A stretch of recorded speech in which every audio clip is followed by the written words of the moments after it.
Okay, we're gonna do side lying, open book. You're gonna start off with your lower body bent 90 at the hips and knees.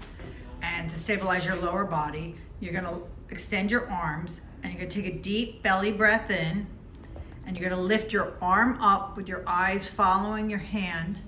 Rotate your body.